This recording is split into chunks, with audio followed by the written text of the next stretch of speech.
Master minds commerce చదవాలనుకునే 10th inter విద్యార్థుల తొలి ఎంపిక. ఇజ్రాయెల్ వర్సెస్ ఇరాన్, ఈ రెండు దేశాల మధ్యలో యుద్ధ వాతావరణం ఇప్పుడు చూస్తుంటే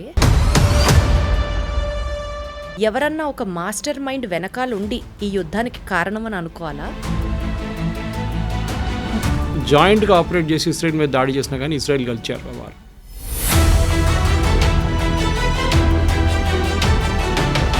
మ్యూనిక్ ఒలింపిక్స్లో 11 మంది ఇజ్రాయలీ అథ్లీట్స్ చంపారు పిఎల్లో. దాని తర్వాత పెద్ద గొడవ జరిగింది. వీళ్ళందరినీ ఎవరో చంపారో వాళ్ళందరినీ పట్టుకొని పిఎల్లో వాళ్ళని ఒక్కరి తర్వాత ఒక్కరు చంపారు ఇజ్రాయెల్. ఎంతసేపు ఇరాన్ ఇజ్రాయెల్ని ఫినిష్ చేయాలి అన్న ఆలోచన, అది కేవలం మతపరంగానే చూస్తామా, లేకపోతే డామినెన్సా, లేకపోతే పవర్ కోసమా? Why is Israel being targeted now and then? ఇండియాను ఎందుకు టార్గెట్ చేస్తారండి? పాకిస్తాన్ కానీ మిగతా ఇస్లామిక్ నేషన్స్, టర్కీ చేస్తున్నారు, అజర్బైజాన్ చేస్తున్నారు. Why is India targeted? Hindu nation.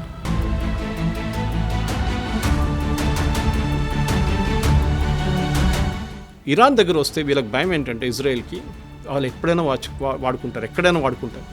హుతీస్కి ఇచ్చేస్తారు, హెజ్బుల్లాకి ఇచ్చేస్తారు, హమాస్కి ఇచ్చేస్తారు. వాళ్ళ ఎగ్జిస్టెన్స్ ఉంటుంది ఇజ్రాయెల్. ఎందుకంటే ఒకసారి ఒక న్యూక్లియర్ బాంబ్ వేసిన తర్వాత దాని చుట్టుపక్కల ఉన్న 1000 కిలోమీటర్ దాకా మీరు అసలు ఉండలేరు. నెక్స్ట్ 5000 సంవత్సరాల దాకా ఉండలేరు మీరు అక్కడ. ఇండియా ఇద్దరికీ తెలిసిన నేషన్ అవ్వడం వల్ల, suppose if India has to take a stand, ఎవరికి సపోర్ట్ చేస్తుంది ఇండియా? ఎవరికి సపోర్ట్ చేస్తే నష్టం? న్యూట్రల్గా ఉన్నా కూడా ఒక రకంగా కత్తి మీద సావలానే ఉంది ఇండియా పరిస్థితి. అసలు what is the future prediction for India? ఎవరికి సపోర్ట్ చేయాలి? చేస్తే ఎవరికి మంచిది? చేయకపోతే ఏం జరగబోతుంది? మనకు ఎప్పుడైనా పాజిటివ్ రిలేషన్షిప్ ఇజ్రాయెల్తోనే ఉంది. దానికోసం మొన్న SCO ఒక బాడీ ఉంది, మన బ్రెజిల్, చైనా వీళ్ళందరూ ఉన్న సోవియట్ యూనియన్ ఉన్న ఒక బ్లాక్ ఉంది ఒకటి.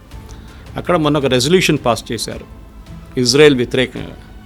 భారతదేశం దాని నుంచి బయటకు వచ్చేసింది resolution. We didn't accept it.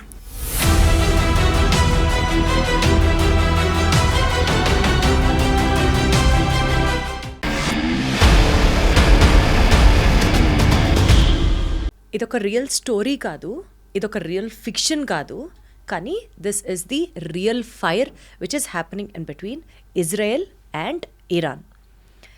ఏ క్షణాన ఏ మిసైల్ ఎప్పుడు పేలుతుందో తెలీదు. ఇవాల్టి మిత్రులు రేపు ఎవరికి శత్రువులుగా మారుతున్నారో, ఇవాల్టి శత్రువులు రేపు ఎవరికి మిత్రులు అవుతారో కూడా అర్థం కాని సినారియో.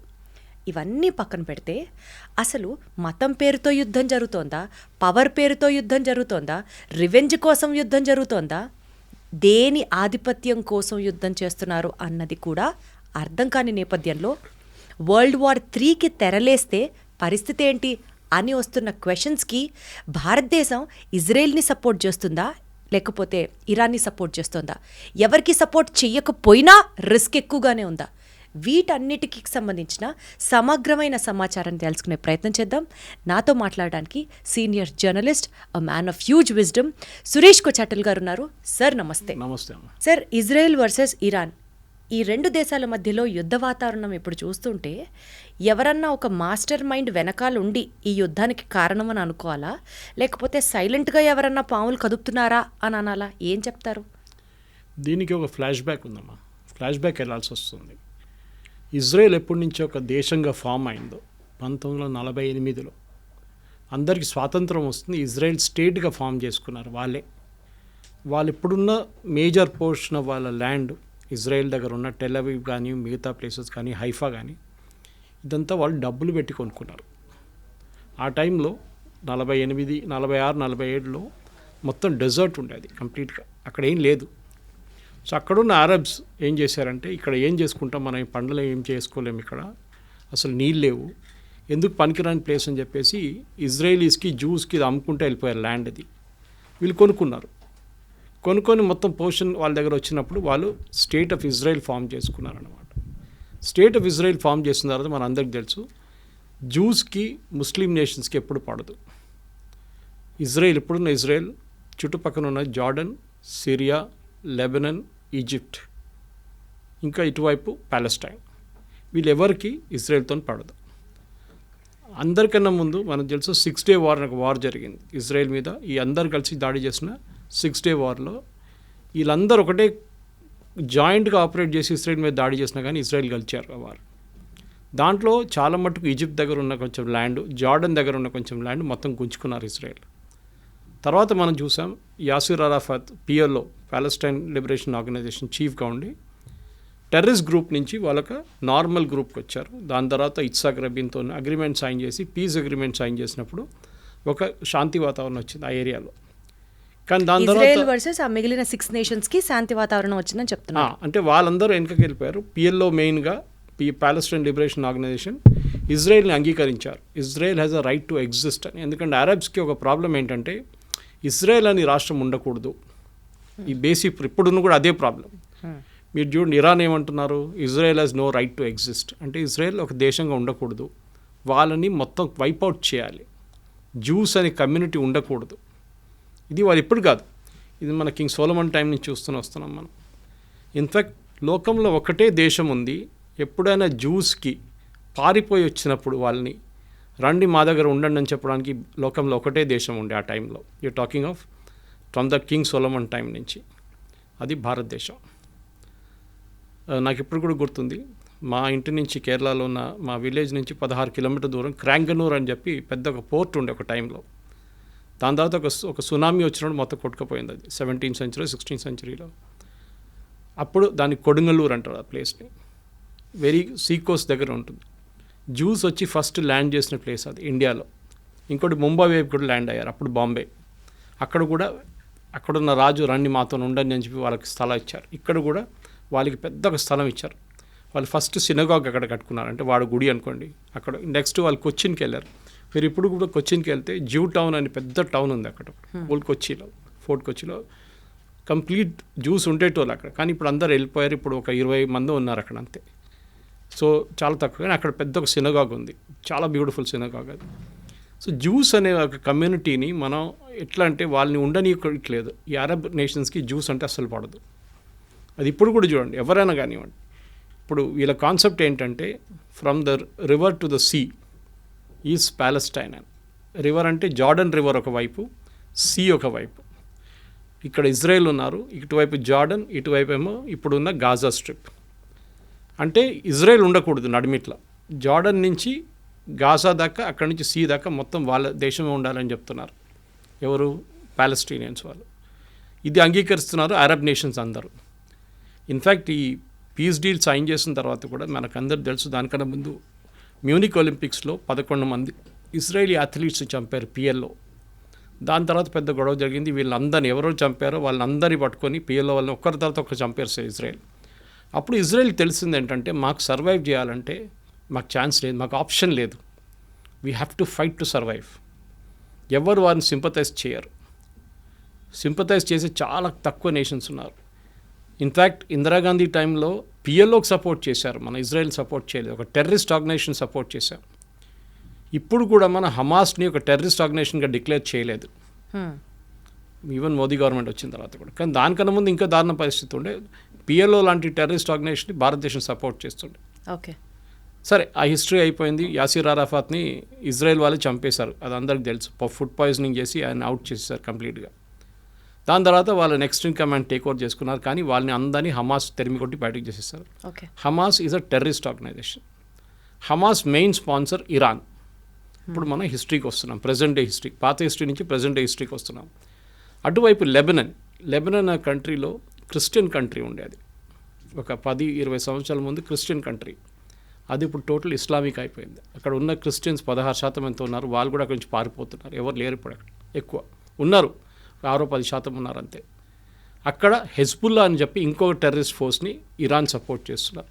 అంటే ఏం చేస్తారు, వీళ్ళకి డబ్బులు ఇస్తారు, వీళ్ళకి ఆయుధాలు ఇస్తారు, వీళ్ళకి కావాల్సిన టెక్నాలజీ ఇస్తారు, వీళ్ళకి కావాల్సిన మారల్ సపోర్ట్ ఇస్తారు, అన్నీ చెప్పిస్తారు ఇరాన్. సో మనకి హమాస్ అయిపోయింది, ఇటువైపు హెజ్బుల్లా అయిపోయింది. హమాస్ అని టెర్రరిస్ట్ ఆర్గనైజేషన్ అక్కడ ప్యాలెస్టీన్ అథారిటీ అని ఉండే, అంటే నడిపించడానికి, అంటే మన వెస్ట్ బ్యాంక్ కానివ్వండి గాజాని అడ్మినిస్టర్ చేయాల్సింది. అక్కడున్న గవర్నమెంట్ పేరు ప్యాలెస్టీనియన్ అథారిటీ, అది పిఎల్ఓ నుంచి వచ్చింది, యాసిర్ అరాఫాత్ టైం నుంచి వచ్చింది అనమాట. కానీ హమాస్ వాళ్ళని ఉండనియట్లేదు అక్కడ అసలు.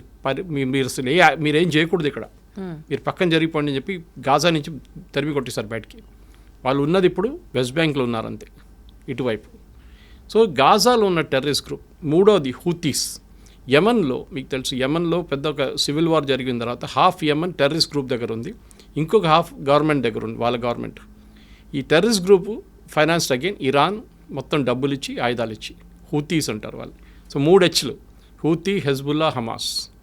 వీళ్ళు ముగ్గురు కలిసి ఇజ్రాయెల్ మీద ఎప్పుడు దాడి చేస్తూనే ఉంటారు. సూసైడ్ బాంబ్ అటాక్ ఉండొచ్చు. మనం మర్చిపోకూడదు, చాలామంది అరబ్స్ ఇజ్రాయెల్లో ఉంటారు, పనిచేస్తారు ఇజ్రాయెల్లో, కానీ అప్పుడు కూడా ఇజ్రాయెల్ వాళ్ళని ఉండనిస్తున్నారు, ప్రాబ్లం లేదు. కానీ అప్పుడప్పుడు ఏం చేస్తారంటే ఈ గాజా వైపు నుంచి వచ్చిన వాళ్ళు ఎవరైనా, లేకుంటే ఈ గ్రూప్ నుంచి ఎవరైనా సూసైడ్ బాంబ్ చేస్తారు. బస్ స్టాండ్ దగ్గరనో లేకుంటే సోల్జర్స్ వెళ్తున్న అక్కడ చెక్ పోస్ట్ కాడ వెళ్ళి సూసైడ్ బాంబింగ్ చేస్తారు. అది ఇజ్రాయెల్ తర్వాత స్ట్రాటజీ యూజ్ చేసి దాన్ని అడ్డుకున్నారు. ఇదంతా మొదలైంది ఎక్కడంటే October 7th మనకు అందరికీ తెలుసు, 2 సంవత్సరాల ముందు October 7th ఇజ్రాయెల్ మీద గాజా నుంచి పెద్ద ఒక దాడి జరిగింది. మేజర్ ఇంటెలిజెన్స్ ఫెయిలియర్ అది, దాంట్లో డౌట్ లేదు. 1000 మంది కనుక చనిపోయారు, 1200 మందిని కిడ్నాప్ చేసి తీసుకెళ్లారు, మన అందరికి తెలుసు అది. దాంట్లో ఇప్పుడు కూడా 48 మంది వాళ్ళ దగ్గర ఉన్నారు, పాలస్టీనియన్ టెర్రరిస్ట్ దగ్గర ఉన్నారు, హమాస్ దగ్గర. హమాస్ ఏం చేశారంటే అక్కడున్న హెల్త్ మినిస్ట్రీ వాళ్ళ దగ్గర ఉంది, అక్కడున్న హాస్పిటల్ కానివ్వండి, స్కూల్ కానివ్వండి, దాని కింద ఇరాన్ నుంచి వచ్చిన డబ్బులు పెట్టి ఒక 10 సంవత్సరాల నుంచి టనల్స్ కట్టుకున్నారు, అండర్గ్రౌండ్ టనల్స్. ఈ అండర్గ్రౌండ్ టనల్స్లో దాచుకుంటారు, ఎందుకంటే వీళ్ళు పైన ఎక్కడ ఉంటే ఇజ్రాయెల్ వచ్చి బాంబు చేసేస్తారు. సో టనల్స్లో ఉంటారని వాళ్ళ స్ట్రాటజీ అది.